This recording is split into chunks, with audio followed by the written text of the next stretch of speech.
تو سب سے پہلا ارشاد کیا ہے بھائی؟ ظلم حرام ہے، ظلم نہیں کرنا۔ وَيَا عِبَادِي، او میرے بندو، کلکم ضالون، تم سارے کے سارے رائے راست سے بھٹک چکے ہو، الا من ہدیت، مگر جس کو میں ہدایت دے دوں۔ کون کہہ رہے؟ کائنات کا خالق و مالک۔ فاستہدونی، اور میرے بندوں مجھ سے ہدایت طلب کیا کرو، اہدکم، میں تمہیں ہدایت دوں گا۔ انک لا تہدی من احببت، اے میرے پیغمبر جسے آپ چاہیں ہدایت نہیں دے سکتے، ولکن اللہ یہدی من یشاء، جسے اللہ چاہے گا ہدایت دے گا۔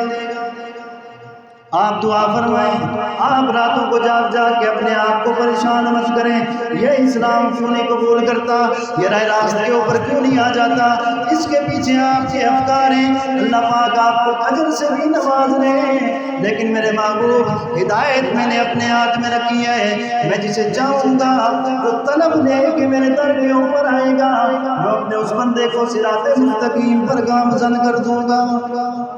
اللہ کو اپنی طلب دکھا۔ دنیا مانگتے ہیں شاید اللہ کو نہ دے، اس لیے کہ بعض اوقات انسان کے لیے دنیا اچھی نہیں ہوتی، اس کے لیے اعمال اچھے ہوتے ہیں۔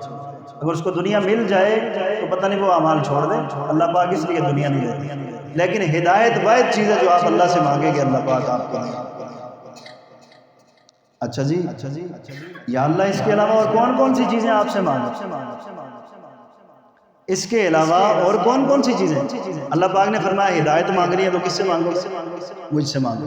یا اللہ، اللہ کے حبیب صلی اللہ علیہ وسلم یہ نقل فرما رہے ہیں اپنے رب سے کہ میرے رب نے مجھے یہ قیمتی تحائف نصیب فرمائے، اور پھر صحابہ کرام کو پڑھ کر فرمایا یا عبادی، ہے میرے بندو، کلکم جائعون، تم سارے کے سارے بھوکے ہو، الا من اطعمت، مگر میں جس کو کھلا دوں، میں خالق کائنات، رازق کائنات، میں جس کو کھلا دوں، فاستطعمونی، کھانا چاہیے تو کھانا لوگوں سے نہیں مانگنا، مجھ سے مانگو۔ اطعمکم، میں کائنات کا رب تمہیں کھانا دوں گا۔ وَيَا عِبَادِي، اور اے میرے بندو، كُلُّكُمْ عَارٍ، تم سارے کے سارے ننگے ہو، إِلَّا مَنْ كَسَوْتُ، مگر جس کو میں پہنا دوں، فَاسْتَكْسُونِي، کپڑا چاہیے تو مجھ سے مانگو، میں تمہیں کپڑا پہناؤں گا۔ تو کھانا کس سے مانگنا ہے بھائی؟ اللہ سے۔ کپڑا کس سے مانگنا ہے؟ اللہ سے۔ اور ہدایت کس سے مانگنی ہے؟ اللہ سے۔ اور یہ کنایا ہے تمام تر ضروریات۔ آپ کو کپڑا چاہیے، کھانا چاہیے، لباس چاہیے، کس سے مانگنا ہے بھائی؟ اللہ سے۔ یہ تعلیم کس لیے؟ اللہ کے حبیب صلی اللہ علیہ وسلم کی تعلیم۔ وَيَا عِبَادِي، اور اے میرے بندو، إِنَّكُمْ تُخْطِئُونَ بِاللَّيْلِ وَالنَّهَارِ، تم دن و رات میں، شب و روز میں قدم بقدم گناہوں کا ارتکاب کرتے ہو۔ وَأَنَا أَغْفِرُ الذُّنُوبَ جَمِيعًا، اور میں تمہارا رب تمہارے اعمال کی معافی کے لیے، گناہوں کی معافی کے لیے منتظر رہتا ہوں۔ فَاسْتَغْفِرُونِي، اے میرے بندو مجھ سے استغفار مانگا کرو، اغفر لکم، میں تمام تر گناہوں کو معاف کر دوں گا،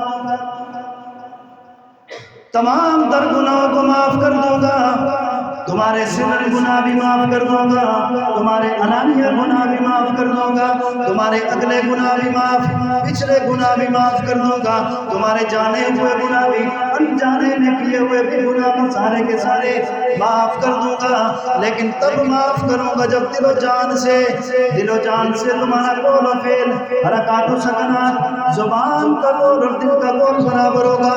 تم اپنی زبان سے مجھ سے صلح کرو گے، تمہارا دل شہادت دے گا آج کے بعد اپنے خالق کو کبھی ناراض نہیں کروں گا۔ جب دل میں یہ عہد پیدا ہو جائے، انسان تجدید عہد کر لے کہ اللہ کی بارگاہ میں حاضر ہو جائے، الہ العالمین، میرے گناہ زمین سے زیادہ، میرے گناہ آسمانوں سے زیادہ، میرے گناہ ستاروں کی تعداد سے زیادہ، میرے گناہ زمین کے ذرات سے زیادہ، آنکھوں سے، انسان کی آنکھوں سے اشک ندامت گرتا ہے، نکلنے کے بعد رخسار پر بعد میں ٹپکتا ہے۔ الہ العالمین، اس ندامت کے آنسوں کے رخسار کے اوپر ٹپکنے سے پہلے اپنے بندے کے تمام گناہوں کو معاف فرما دیتے ہیں۔